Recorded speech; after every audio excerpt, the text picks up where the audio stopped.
Assalamualaikum warahmatullahi wabarakatuh. Kita sampai pada ini ya, Al-Babus Samin.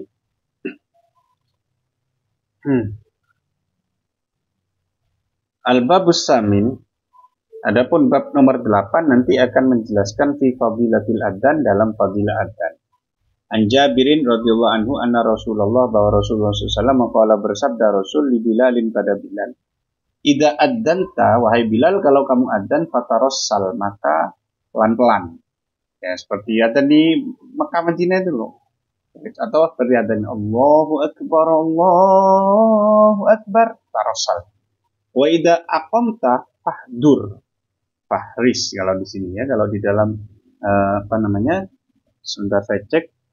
Kalau di dalam kitab-kitab hadis seperti di Sunan Tirmidzi kalau tidak salah, itu kata-katanya bukan fahris ya, tapi fahdur ya, fahdur atau fahzim. Jadi pakai ini ya, kalau saya tulis begini, saya tulis di sini, fahdur dal itu, atau fahzim. Fahzim bisa ya, ini bukan fahris gini, fahdur. Wa idza qamta fahdur atau fahzim. Maka jika qomat maka pelan-pelan. Jangan ngomong ya, jika qomat agak cepat, jangan pelan. Tapi jangan terlalu cepat. Itu ngapain dikejar siapa gitu. Dulu ya Ibad itu kiai saya sekaligus mertua saya itu tidak memperbolehkan. Jadi siapa yang ngajari qomat secepat itu? Jadi, cepatnya itu seperti di Mekah Madinah itu. Lebih cepat dari adzan. Waj'al baina adzanika dan jadikan di antara adzanmu wa iqamatika dan qomatmu qadrama kira-kira barang yafruhu al-akilu yang orang makan itu rampung min akli dari makannya.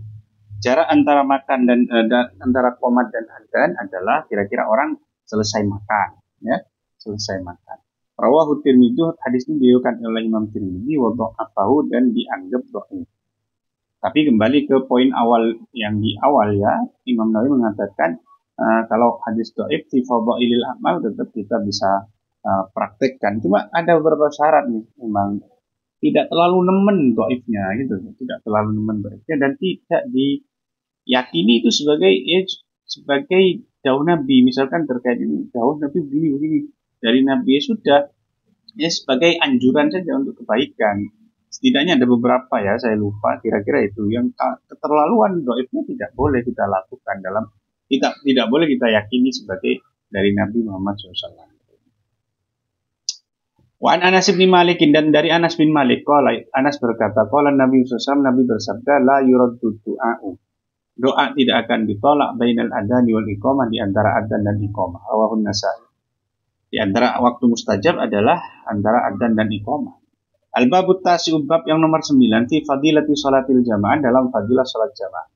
An Abi Hurairah dari Abi Hurairah qala Abi Hurairah berkata atan nabiyyu ata mendatangi an-nabiyya pada nabi rajulun a'ma laki-laki buta. Ada orang buta datang pada nabi. Faqala kemudian dia berkata, "Ya Rasul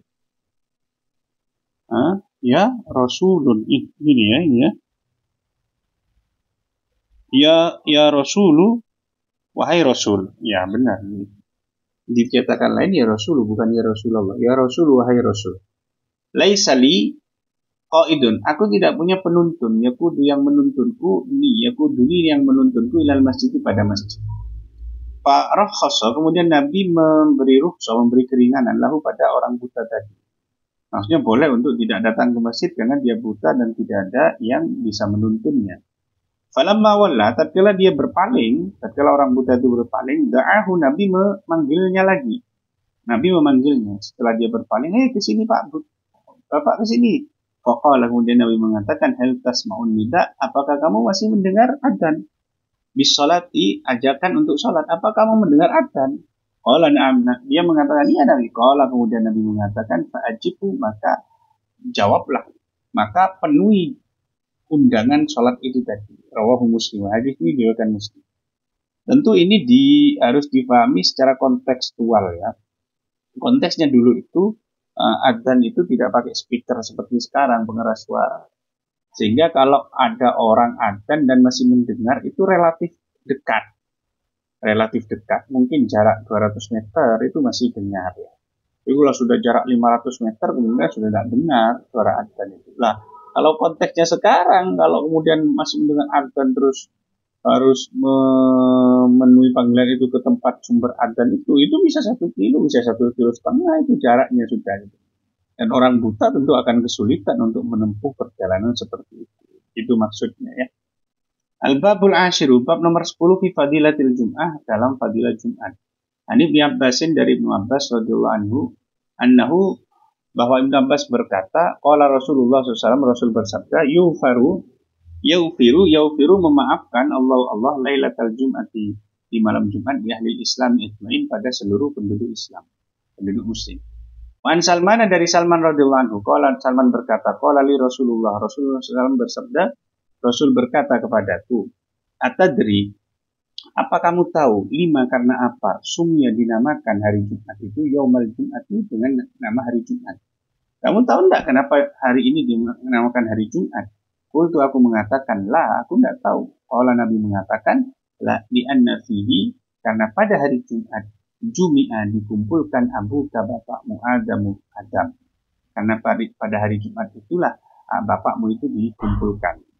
Qala ba'duhum, apa maksudnya dikumpulkan? Qala ba'duhum, sebagian ulama mengatakan, huwa ijtima'u qalabi Adam wa ruhi, yaitu perkumpulannya jasad Nabi Adam dan ruhnya. Jadi awalnya kan hanya jasad saja diciptakan, terus ruhnya digandengkannya itu pada hari Jumat. Ba'da angkana mulqan, setelah ia dilemparkan atau dibuang, arba'ina sanatan, selama 40 tahun. Ya. Wa qala akharuna, yang lain, ulama lain mengatakan li jitimai Adam wa Hawa, karena bertemunya Adam dan Hawa ba'dal furqati tawilah, setelah berpisah yang lama. Setelah berpisah yang lama dikeluarkan dari surga, kemudian Nabi Adam dan Siti Hawa itu berkumpul pada hari Jumat. Wakila, ada pendapat lain yang mengatakan innama summiya bidzalik, hari Jumat dinamakan dengan Jumat lijtimai ahli balad, karena berkumpulnya penduduk daerah-daerah, penduduk desa, warasati dan perkampungan pada hari Jumat. Wakila, ada pendapat lain, li'annahu, karena sesungguhnya taqumu fil qiyamatu, hari Jumat itu adalah hari di mana kiamat terjadi. Wa yaumul jam'i, dan itulah yang dinamakan yaumul jam'i, hari perkumpulan. Qala Allah Ta'ala yauma yajma'ukum, saat pada hari di mana Allah mengumpulkan kalian, yaumul jam'i, untuk hari berkumpul. Dzakara dzalika sayyidi as-Syaihu Abdul Qadir Al-Jilani. Syaihu, penjelasan itu disebutkan oleh Syekh Abdul Qadir Al-Jilani. Al-Babul Hadiyah fi Fadilatil Masajid. Bab ke-11 itu keutamaan masjid. Wa hiya buyutullah ta'ala. Masjid adalah rumah Allah, li'annaha mahalu ibadatillahi ta'ala, karena itu menjadi tempat ibadah-ibadah kepada Allah dilaksanakan. Wallahu a'lam bishawab. Subhanakallahumma wa bihamdik, asyhadu an la ilaha illa anta, astaghfiruka wa atubu ilaik. Assalamualaikum warahmatullahi wabarakatuh.